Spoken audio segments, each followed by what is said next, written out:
Welcome to this bonus episode of Weird in the Wade.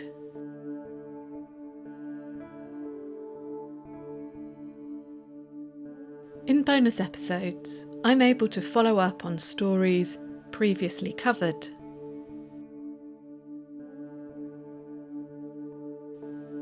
It's also an opportunity to delve deeper and uncover more curiosities.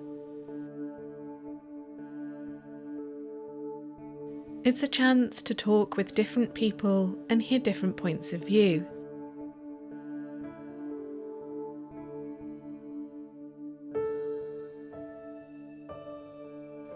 Today, we return to the non-native big cats of Bedfordshire and hear from a new witness.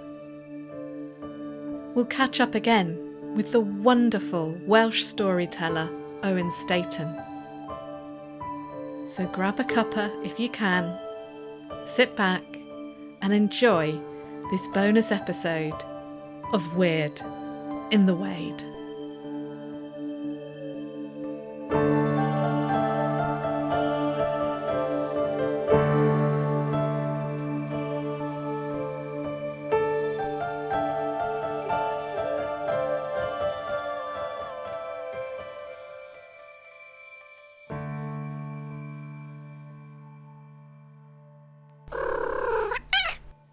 Hello and welcome to a bonus big cat episode of Weird in the Wade. I'm Nat Doig, and in this bonus episode I'm going to investigate another famous Bedfordshire big cat sighting, the Beast of Silsoe. I've got a brand new witness who has seen a big cat not too far from Silsoe that matches that particular cat's description. And at last, you'll get to hear the last section of the interview with the wonderful Welsh storyteller Owen Staton, where he tells us a tale of another encounter with a strange non-native cat and some other exotic beasts. And finally, just last night, I came across an intriguing nugget of information about that pub with the ghost cat in Bedford. All will be revealed later. I want to thank everyone who has been in touch with me on social media since the Big Cat of Biggleswade and Phantom Felines episode was released. The episode received the most downloads in a day ever at that time. And now that the most haunted pub in Biggleswade episode has been out, it's beaten all previous records for downloads on day of release and for the first week. Thank you so much for listening. But back to the big cats. They are certainly popular. Some of you have shared your own sightings with me from as far afield as Pembrokeshire in Wales and Stirling in Scotland. Thank you so much for getting in touch. But let's have a look at what are probably Bedfordshire's most famous big cat sightings. The Beast of Silsoe. Silsoe is a place we've featured before on this podcast. Remember the Grey Lady haunting the Old George Inn at Silsoe? If not, go back and give it a listen when you finish listening to this. It's a lovely little ghost story told during May to birdsong, the perfect pick-me-up on a cold November day. But Silsoe doesn't just have hauntings. It's also been the location of recent big cat sightings. Sightings deemed so credible that the local parish council put out a warning to residents to be careful. Silsoe is a small village right on the edge of the Chiltern Hills, not far from Luton, but it really feels very rural when you visit.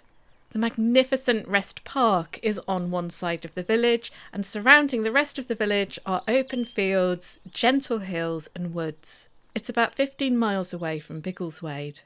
Back in the summer of 2016, a black cat-like animal the size of a Labrador was seen moving from one of the barley fields towards woodland behind West End Lane in the village. This was right on the edge of the village in a popular spot for dog walkers and families. The witness, a man named Rob Terry, appears to have given an exclusive interview to the Telegraph newspaper in which he explained that he had been walking his Cocker Spaniel when he saw the beast. He's quoted as saying, "I just didn't believe it. The creature was jet black with a terrific 3-foot long tail. It stepped out from the barley and shot across the track. I think it had been eating rabbits, as there were dozens dashing about."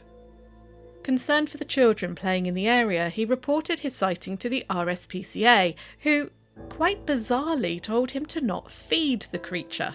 I'm afraid Mr. Terry went down in my estimations when his retort to this slightly odd advice from the RSPCA was to say, "I would only want to feed it a piece of lead." When the parish council issued their warning to residents about the sighting, it was greeted with the kind of mixed response you would expect.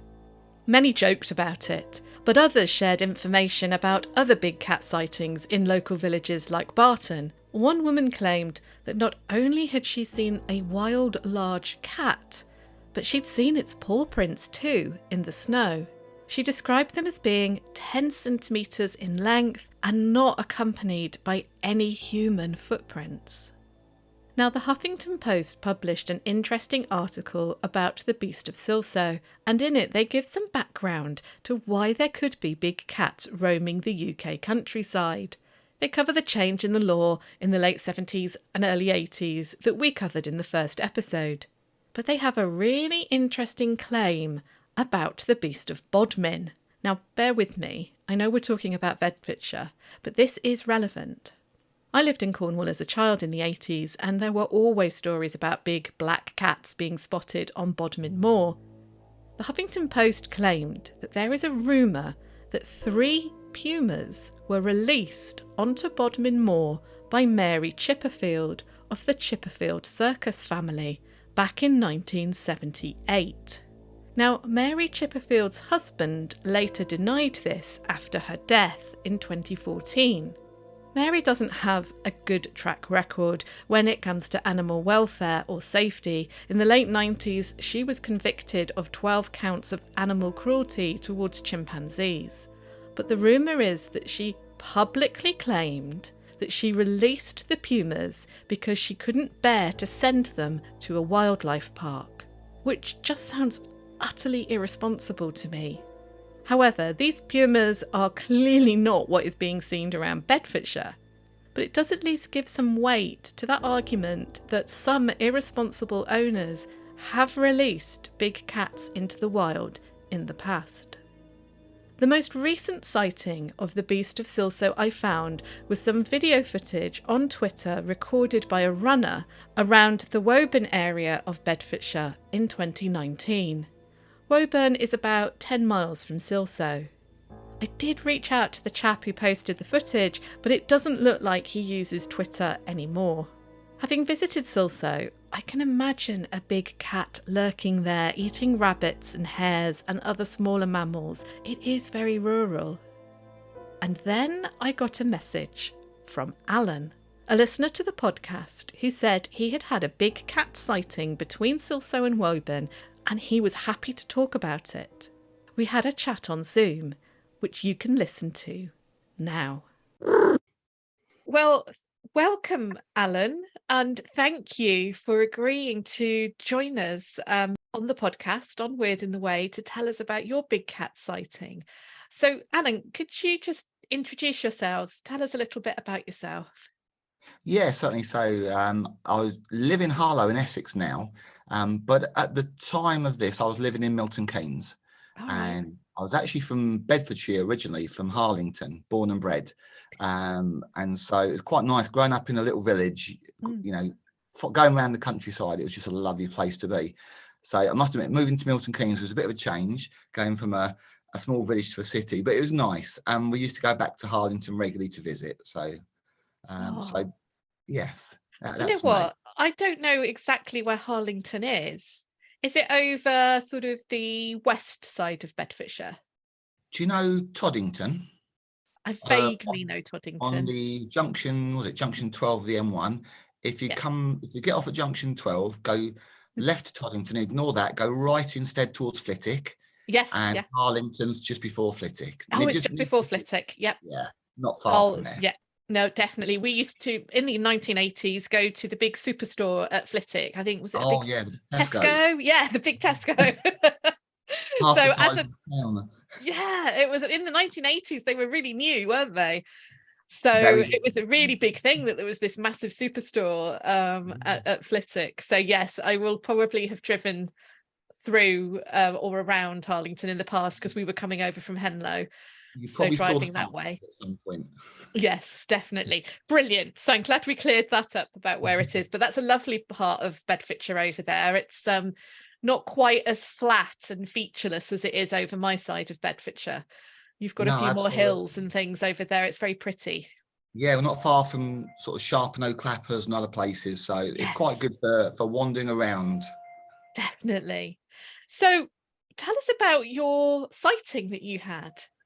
Yeah, so I was trying to remember what year it was. It must have been either 1992 or 1993. And it was during late autumn, winter time. And like I say, I lived in Milton Keynes, but my mum still lived in Harlington. And it was Sunday evening, and on Sunday afternoon, we always used to pop home to visit her with the kids and spend a few hours there. And our routine was to go the motorway from Milton Keynes to Toddington Turn, then into Harlington. But on the way home, we always used to do the country roads because it got the kids off to sleep quite nicely. And so we'd driven up from Harlington past Steppingley, and we was coming into Ridgemont, just outside Ridgemont. And there was a slight curve in the road. And as we went around the curve, there was something big and dark on the right-hand side on the verge. And it looked like, at first, it looked like someone had dumped a bin bag or something like that. And as the headlights hit it, it sort of stood up on four legs and kind of loped across the road to the base of a gate, and then sort of just launched itself over the gate and disappeared into the dark.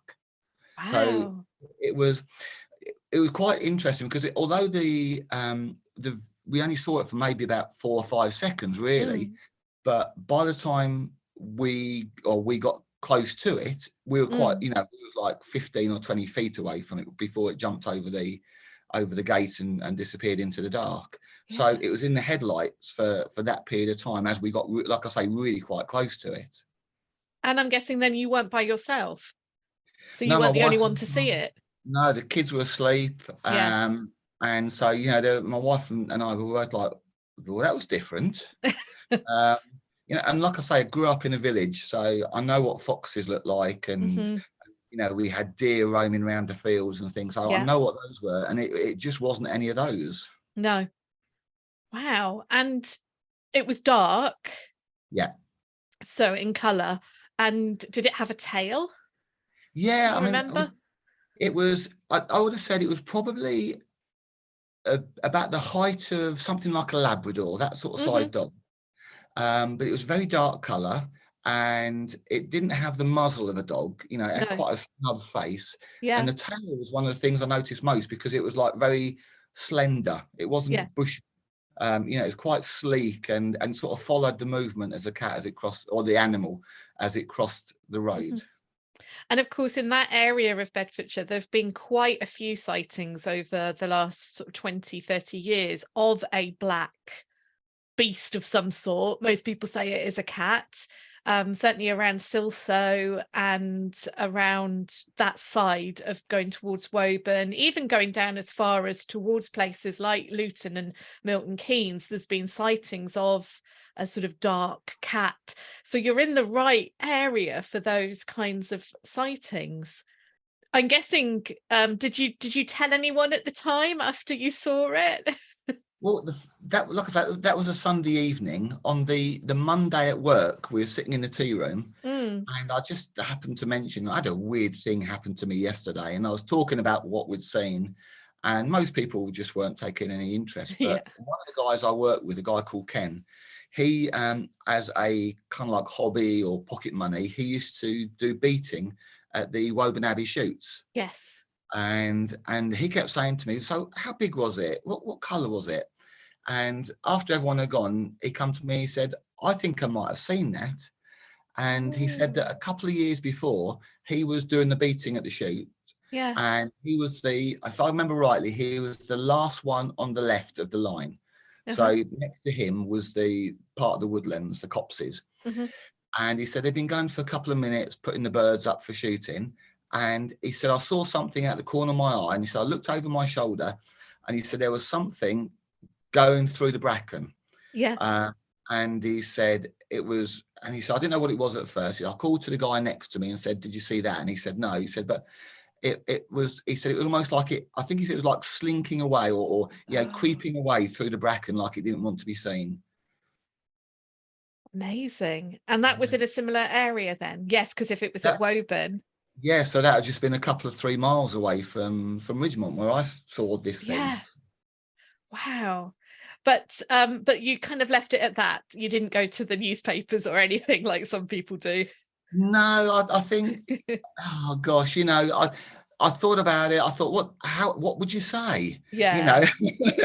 Without, looking back now on it, 30, what was it? Yeah, 30 odd years, whatever, however long it was. Now I'm sort of in a calmer mind. I think at the time it was a bit more, I don't know, inside my mind, it was like, did you see it? No, I did see it. I wasn't the only one. My wife was, there's 2 of us there. So it wasn't like it was just me. But I suppose it was almost like, who'd you tell? Do you tell the police, or do you go to the newspapers? Who do you actually report it to? I didn't really know, so I just sort of kept it quite. I have told quite a few people since, as just talking about, oh yeah, I had an experience. Like, I've it's quite funny. I was talking to one of my colleagues a few weeks back, and I said, I've never seen a ghost. I've never seen a UFO. I've never had anything like that. However, my one thing that I have seen was this animal that, and like I say, I grew up in Bedfordshire and I know everything, and that's not anything I've ever seen before. And do you think it was a big cat? Do you think it was a panther or a I can't think of anything else it could be. Just the way it moved, the shape of it, the colour of it, the size of it. It just looked to me like if I was going to draw a picture, then it would be that. Yes. That's what it was. Yeah. But it's at the time, like I say, it was almost like a bit of a, I don't know what to do about this. Yeah. Looking back now with sensible head, I still probably didn't know what to do at the time. But it was very intriguing, and it, like I say, I grew up in a village. I've seen all sorts. I worked outdoors most of my life. Yeah. Never seen anything like it before. Never seen anything like it since. Well, thank you so much for sharing that with us. And it was a very different time actually back in the 90s, because we didn't have social media. It wasn't like you could just post that to a website or, if you did see something back then, who would you report it to? Unless it was I don't know if you, in the last episode, Owen Staton told a story about he was a former policeman and he'd been called out because a lady had seen a cat, but she'd been standing by her car.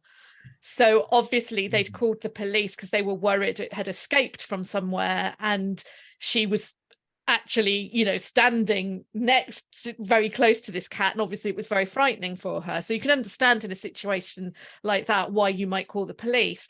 But in a situation like yours, where it's just crossing the road and jumping over a gate, it's like, what would you do back then? I mean, like I say, nowadays there are websites that you can go on. There's a big cat sighting website where you can list if you've seen a big cat. There are people that are monitoring these things. It's very different to how it was in the 1990s. In those days there's no mobile phones, so you couldn't take a photo of it. One thing I've thought about afterwards, and only very recently, was that listening to your podcast and thinking about my own things, was there's an area that links everything. The Green Sand Ridge, which of course goes from, Leighton Buzzard in the southwest to Gamlingay in the northeast. That's right. If you look on it, you've got Woburn, Ridgemont, Silsoe, Biggleswade, all in that line going up it. So whether that's just a transit point for whatever this was, all the woods and the fields and everything, I don't know, but it was very interesting for me, and it's still something that I think about a lot today. Yeah. Oh, well, thank you so much again for sharing that with us, Alan. It's really, really good to hear.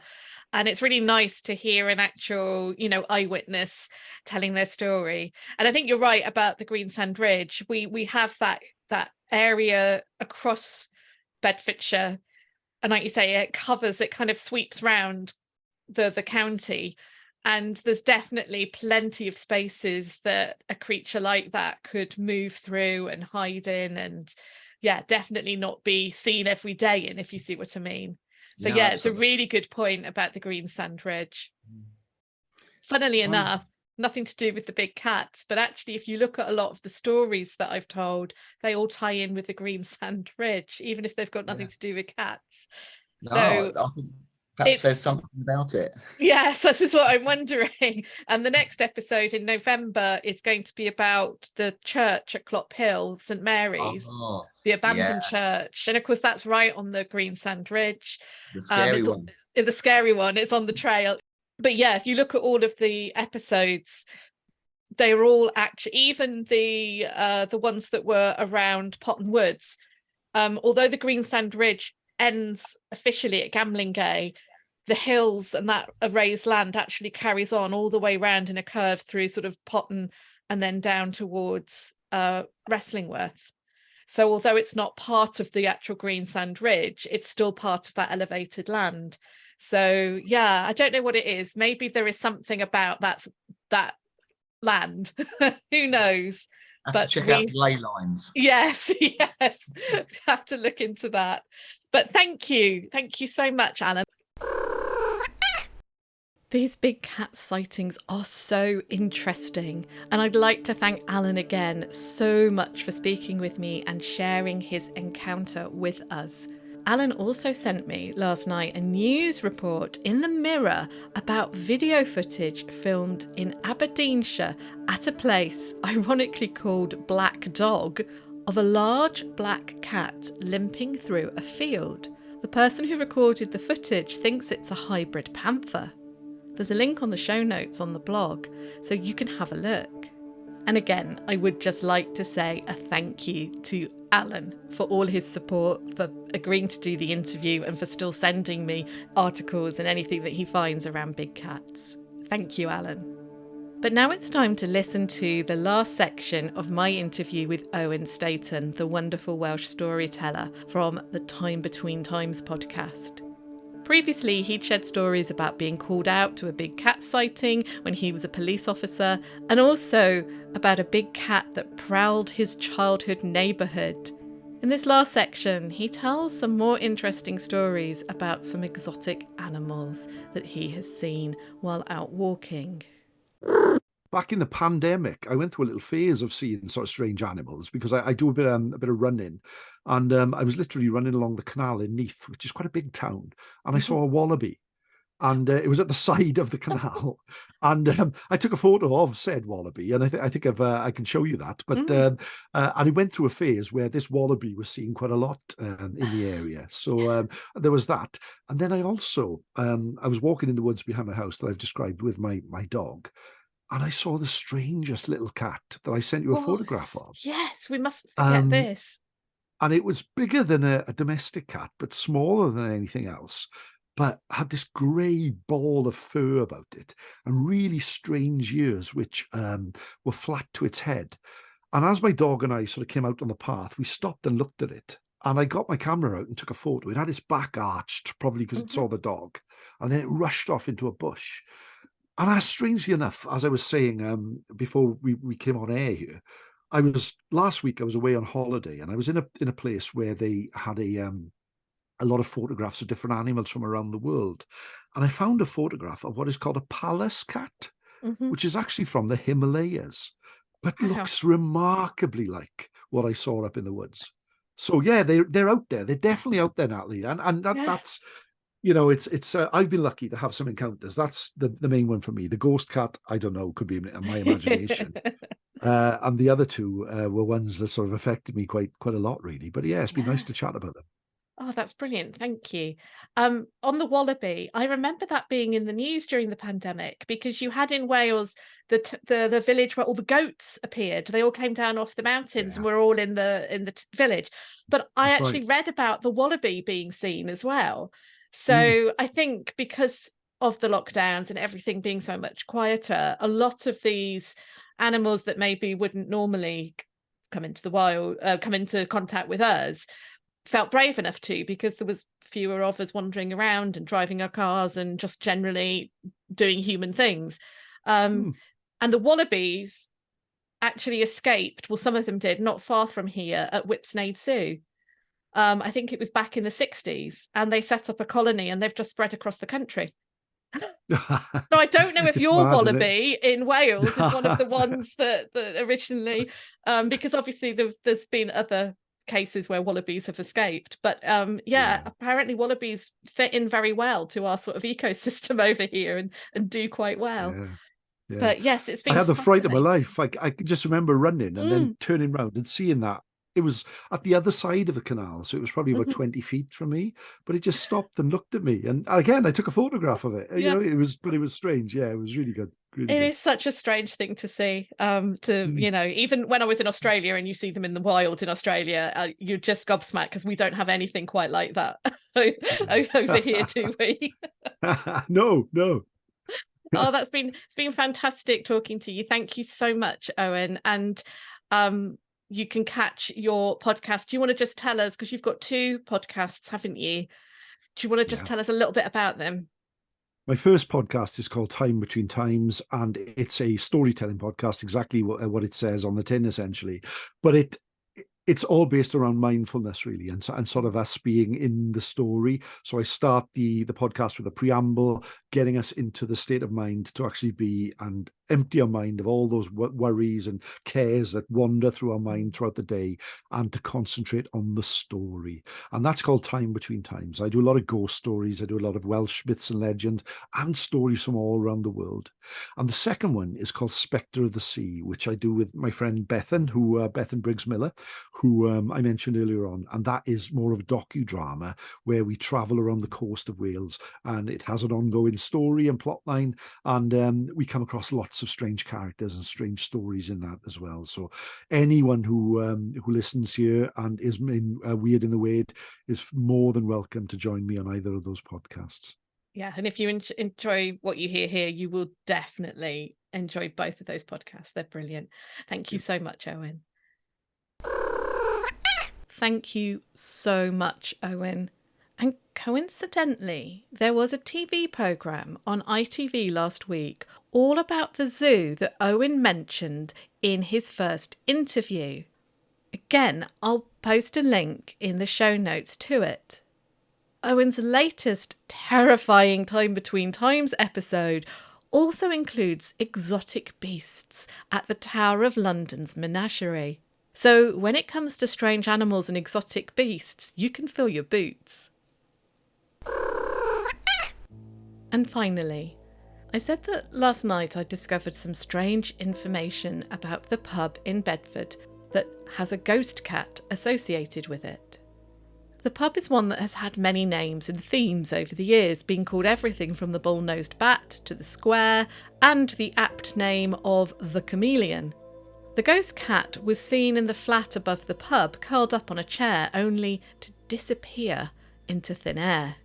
But Dead Pubs of Bedfordshire, who have a couple of great books out and an Instagram and website, posted last night that the pub, most recently known as Vodka Live, before it shut during the pandemic, has another creepy story associated with it.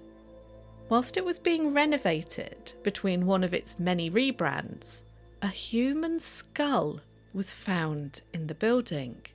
Now, as the pub is opposite St Paul's Church, which would have had a larger burial ground than its current one in the past, it's maybe not so surprising that bones and skulls might be found in that area.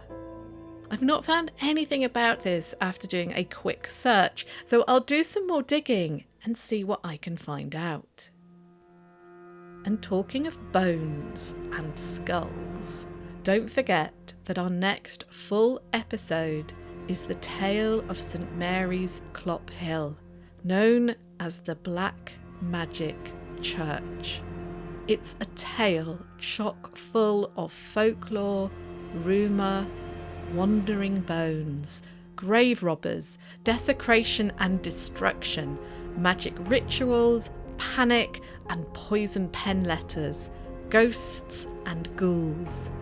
And I have to face up to one of my biggest fears in telling you this story because it haunted my nightmares as a child. All things going well, it will be out on the 27th of November. Thank you for listening to Weird in the Wade.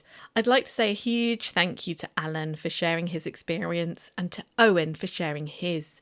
Please do get in touch if you've seen a big cat around Bedfordshire, Cambridgeshire, Hertfordshire, any area really. I'd love to hear your story. Thank you to all my listeners for being patient and waiting for this bonus episode and update, which I had hoped to get out last month, but my health and life in general just got in the way, sadly. If you enjoy Weird in the Wade, and I'd hope you do if you've got this far listening, then please do follow the pod on social media. There's links in the show notes, but also you can just search Weird in the Wade on most social media platforms to find us. You can also email me at weirdinthewade@gmail.com, and thank you to those of you who have done that to give me feedback and to make suggestions. I really appreciate it. If you're able to, rating and reviewing the podcast where you listen is a big help in letting other people know about the podcast. I know I always say this, but it's true. It really does help people find us. And I do have a Ko-fi page, which is a website that enables you to donate funds to the podcast for the price of a coffee. The funds raised go towards the running costs of the podcast. Thank you again for listening. It really means the world for me that you're enjoying these tales that I tell. Weird in the Wade is researched, written and presented by me, Nat Doig. Theme music is by Tess Savigear, and all other sound effects and music are by Epidemic Sound.